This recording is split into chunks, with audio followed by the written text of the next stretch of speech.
I went to this Lego store called Bricks and Minifigs, but it's not actually owned by Lego, so it's just some other person selling used Lego pieces, some used sets, some new sets, and also a bunch of minifigures. Now, when I was there, I was super interested in all the minifigures. I was browsing all their shelves, and they had a bunch of minifigures laid out, just kind of like this, but in some display cases. And as I was looking, I found a couple minifigures that looked intriguing for my Lego collection, especially the Lord of the Rings minifigures. So we got this, a completely clear minifigure. And technically a Viking, but he looks a lot like a Rohirrim soldier. I've had the thought of getting a clear minifigure for a little while because it would be perfect to be able to add the one ring from Lord of the Rings onto the minifigure as if he's invisible. Just like that. Now that looks pretty good. We got an invisible minifigure. Maybe Sauron, maybe Frodo, maybe Bilbo. Now the crazy thing about this minifigure is I was searching online before, like months ago, and the only figure I could find that was like this was actually about $1,000. So when I saw this at the Lego store for only 25, I was like, I'm definitely gonna get that. So I instantly got this minifigure so fast. And I did a little bit researching after I got home, and I think I found one where I could buy it for about $150.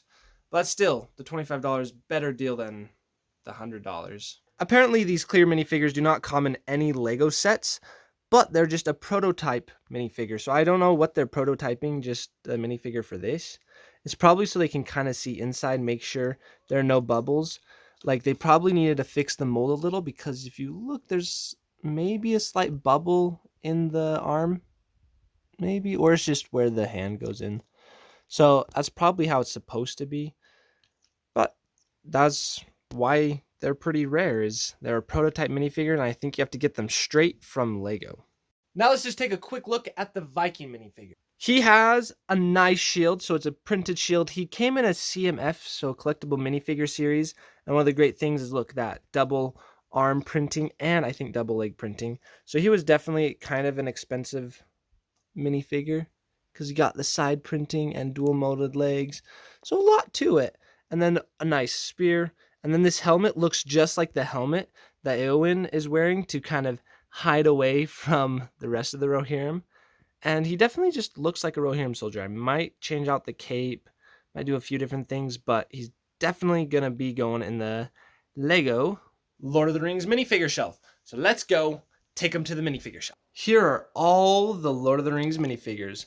Let's add our invisible Bilbo. He is tall Bilbo though, holding the ring. So an invisible character, it just seems to fit. And let's take our Rohirrim soldier, put him with the rest of the Rohirrim. He seems a little colorful, so I probably will switch out the cape, but he definitely looks good. So there we go. We got 2 more minifigures for the Lord of the Rings minifigure collection.